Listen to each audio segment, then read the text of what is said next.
Hey guys, welcome back to the Silent Beauty Doctor here on YouTube, and in today's video I'm going to be answering your burning questions. Okay, it's not that serious, but you know, I asked you guys what questions you have, you left the questions, and here I am answering them, so keep watching.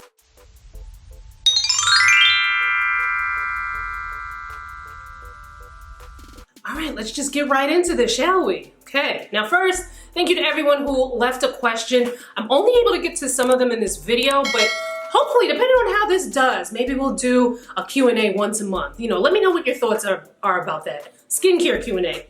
So the first question comes from Ingrid Stevenson, and she says, why is sunscreen wearing being pushed so hard for a person of color when they are expensive, leave a white cast, and irritating to the eyes, plus tends to be greasy?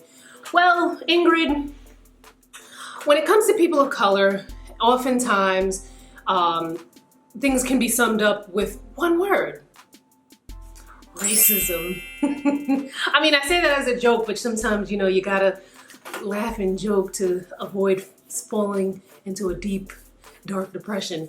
But no. And yes, racism is part of the reason why, you know, we weren't included in the sunscreen conversation in the first place. A lot of studies don't include people of color, people with deeper skin tones. So a lot of, you know, what we see, and we know this already, a lot of what we see and a lot of what we consume defaults to white. But for a long time, it's been that myth that, you know, black don't crack. However, we're not immune from skin cancers.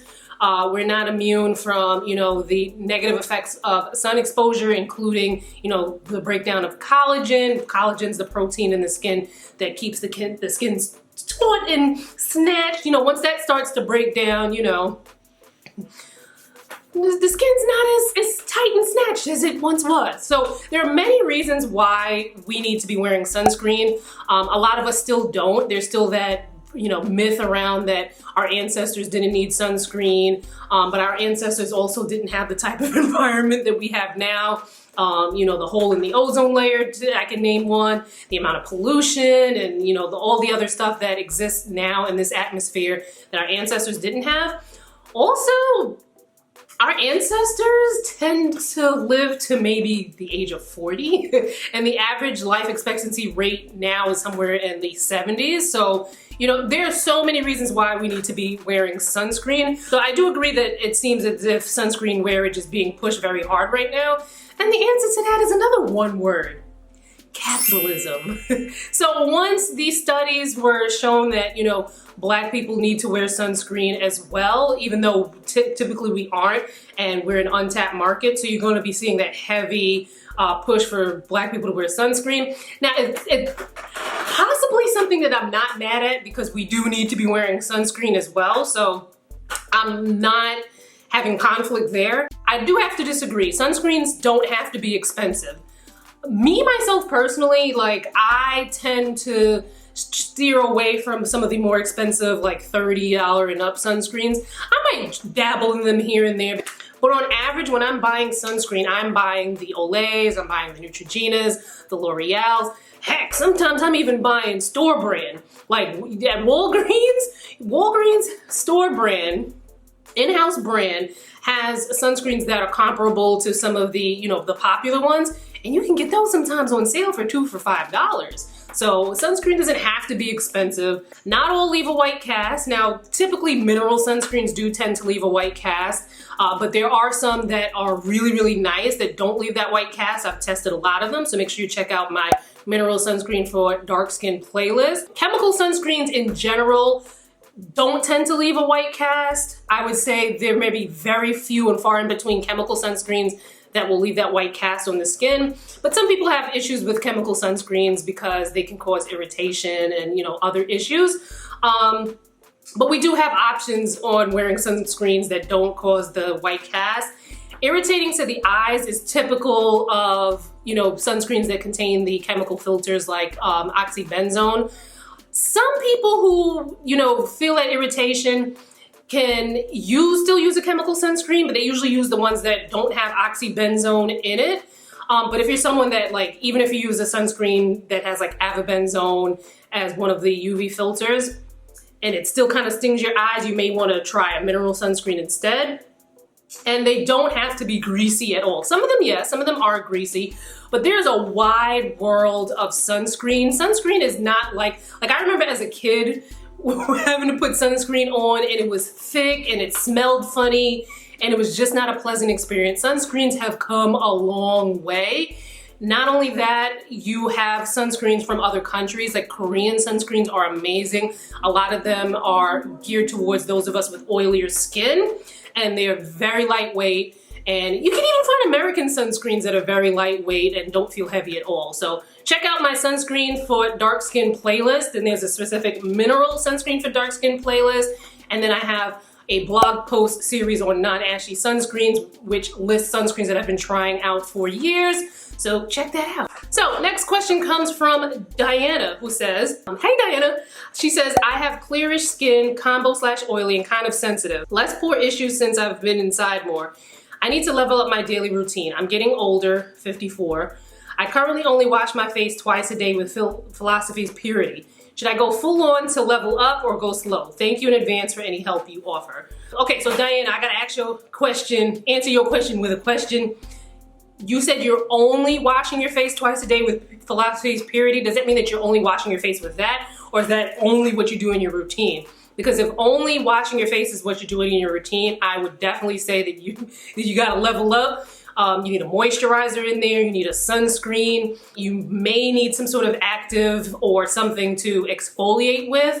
I need to know a little bit more about your routine, but at 54, I would say that sometimes you are able to do a little bit more in your routine at that age than you were, like say like in your 30s. I would definitely say for you, it would be beneficial to go in, you know, if you can swing it once a month for a facial. Make sure you go to a professional who has long receipts so they know what they're doing with deeper skin. I'll leave a link in the description box where you can get some directories for that. But you know, have someone that's looking at your skin to kind of get you on a good routine.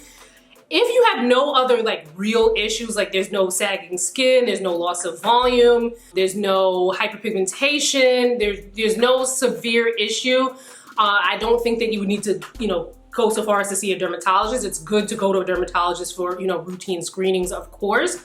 But I think that you would benefit from seeing an esthetician regularly, especially if that's all you're doing with your routine. But I need you to get on a moisturizer, a sunscreen, and then you may need some sort of active, whether that's a retinol or, you know, some sort of AHA or an AHA-BHA combo, depending on what your skin needs are. But at 54, I think you can kind of level up a little bit. So thank you, Diana, for your question. So the next question comes from Sherelle Edwards. She says, hi, Danielle. Hi, Sherelle.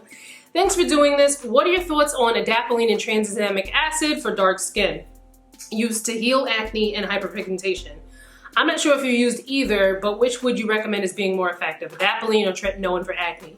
Also, for someone with sensitive, oily combination, acne-prone skin, how would you suggest incorporating azelaic acid, benzoyl peroxide, AHA, BHA, and a retinoid into an AM/PM routine? Sherelle, I think maybe you're getting kind of close to doing the most, and I want you to don't do the most. But let's tackle this. So to me, it sounds as if you're experiencing post-inflammatory hyperpigmentation as a result of acne, which is something that I personally dealt with in the past.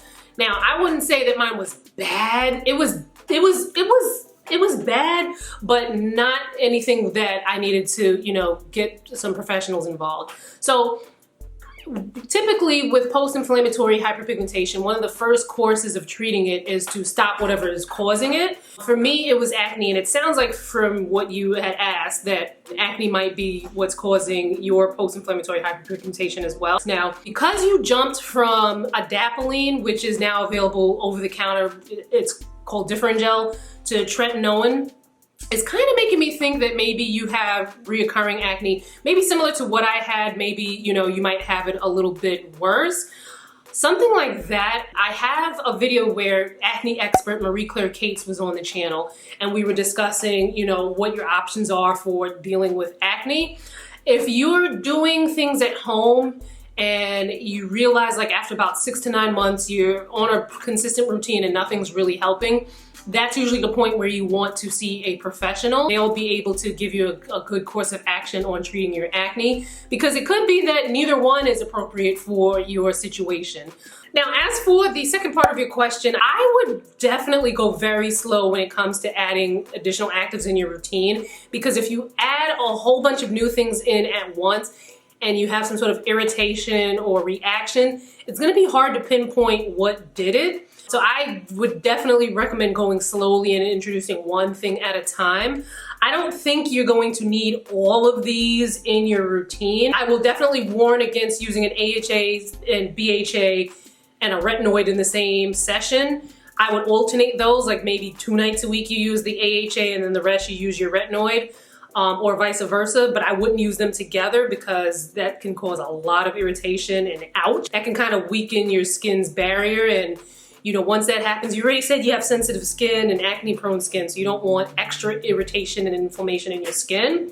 Benzoyl peroxide, I wouldn't use in the same session with a retinoid, unless you're using like the benzoyl peroxide as like a spot treatment, because benzoyl peroxide can cancel out retinoid. Benzoyl peroxide is real finicky. It doesn't really play nicely with a lot of other ingredients. But I want you to see a professional, because to me it sounds like maybe you have acne that has progressed to a point where it would benefit you to see a professional and have them put you on, you know, whatever routine that they think is fit for your acne. Maybe it might require, you know, a couple of office visits. I think that would be worth looking into. And then also when it comes to your routine and adding new things in, do it very slowly. And check out those other videos that I mentioned before as well. So the next question comes from Marissa Croft. Hey Marissa, she asks, what's the best way to treat forehead and smile lines? I also have hyperpigmentation for the last 20 years that never responded to fade creams. What should I use to get rid of it? When it comes to forehead lines and smile lines, it really depends on how deep they are. You can use some, you know, wrinkle creams that you'll find at the drugstore, at Sephora. You'll notice some difference. It's gonna take some time and it's gonna take some consistency to see some sort of difference in, you know, your forehead lines and your smile lines. There are things that you can kind of do to kind of like be like temporary fixes. If you're someone who wears makeup and you find that, you know, like your makeup is settling in those lines, you can use a primer, you can use a wrinkle filler in those areas to kind of, you know, keep the makeup from settling in there. But if you're looking for dramatic results, I definitely think you should see a dermatologist, especially one who, you know, has those long receipts and you know, gold star for working on black skin, because you are going to see much more of a difference with something like a Botox, whether it's like the brand Botox or, you know, another brand's botulinum toxin. I actually have a video with Dr. Michelle Henry, who I see when I get filler, and I've gotten a tiny bit of Botox. Not a lot where I'm seeing like, you know, everything is gone, but I've definitely noticed some differences. I have a girlfriend who recently got some Botox on her smile lines, and she was like, wow, I thought I was doing something with my face creams and wrinkle creams when I really could have like saved some time and just gotten a little Botox. Now the thing is, people think these treatments are extremely expensive, and you know, that is a very relative term, but we talked about pricing for different types of skin treatments at the dermatologist's office in a video I did with Dr. Michelle Henry, which I'll link above and below. Some of these things aren't that far out of reach. No, it's not something that, you know, you'll be able to just like throw down a, you know, a brick on just like that for most people, but I do think it's more in reach than people may think. So definitely go that route if it's something that you're looking to see dramatic results from. Now, your other question about the hyperpigmentation that you've had for 20 years, the best time to treat hyperpigmentation is when it first starts to show up. The longer you've had the hyperpigmentation, the harder it is to treat with over-the-counter medications. So that is also something that you definitely want to see a dermatologist about. Now, when you're dealing with hyperpigmentation, I already say it's important to see a doctor, a dermatologist that specializes in skin of color and especially black skin. But when you're dealing with hyperpigmentation, it's especially important. Things like Botox, you might be able to, you know, see one of the general dermatologists, but when it comes to hyperpigmentation especially, you definitely want to be very, you know, be a detective about the dermatologist. I'm going to link in the description box a post where you can find directories of black derms and black estheticians in the US and the UK. So make sure you check that out. Now, what your course of treatment is gonna look like, that can be a prescription cream. It could be some lasers. There are, you know, some lasers that are specifically beneficial for skin of color, and that's exactly why I'm like, please see a dermatologist who knows what they're doing, because we can't just use any willy-nilly laser that are in the dermatologist's office. And there may be a number of treatments that a dermatologist is gonna recommend for you, but when you've had that hyperpigmentation that long, you definitely wanna see a dermatologist. So the next question comes from a child of the kingdom, Princess O, and as soon as I started reading that name, I said, let me sit up, darling, because royalty is here. Hey girl. So she asked, would you recommend shaving your face? How to care for it immediately after a shave? I recommend that everyone needs to exfoliate. Exfoliation is super important in a skincare routine. As we get older, the self-renewal process tends to slow down, so the skin isn't clearing off those dead skin cells as fast as it used to when we were younger. Something like this also happens when it gets colder out. The self-renewal process tends to slow. And when you have that overaccumulation of dead skin cells on the face, it can lead to, you know, clogged pores. It can lead to, you know, duller looking skin. It can lead to your products not penetrating your skin the way that they need to get in there. And it can lead to you wasting your money, because if your skincare products can't properly penetrate your skin in the way that they need to, it's a waste. It's a waste. So shaving your face is actually called dermaplaning, and it's something that I used to do very regularly. Now, the thing with dermaplaning, my primary use for it was to get rid of facial hair. You know, when you hit 30, sometimes, you know, quite often, those hormones are gonna change, and sometimes that means facial hair for many of us. And I think that's my like personal curse, because when I was younger, I used to look at older women with facial hair and be like, oh my God, you can't see that? Now I'm the older woman with the facial hair. However, I have been doing laser hair removal, which I'll do a video on. I'm not quite sure if I still need one more session, and I only want to do an update video when I'm done with laser hair. But for now, you can check out one of my laser hair videos that I've done already to just kind of get an idea of what goes down. So, you know, check that out. But my primary need for dermaplaning, and I use the Dermaflash, was to get rid of the peach fuzz. But for me, another benefit of that was that I was exfoliating. So all of a sudden now my skincare products are penetrating better. My skin is glowing even more. And I'm just looking radiant and fabulous. But the thing with shaving your face is that it's not the only form of exfoliation. Everyone needs to exfoliate because, you know, like I mentioned before, if you're not doing it regularly, then you have that overaccumulation of dead skin cells on your skin, and things don't work the way that they're intended to. But dermaplaning is not the only form. As a matter of fact, you know, there are other ways to physically exfoliate the skin. And then there's also chemical exfoliation. So it's really going to depend on what is most beneficial for you. I loved when I was dermaplaning, because even in between laser hair sessions, because, you know, it takes some time for the hair to stop, you know, to stop coming in, I was still using the Dermaflash to, you know, rid my skin of the facial hair, but also the dead skin cells. I enjoyed it, but, you know, like there's so many different, here's an example.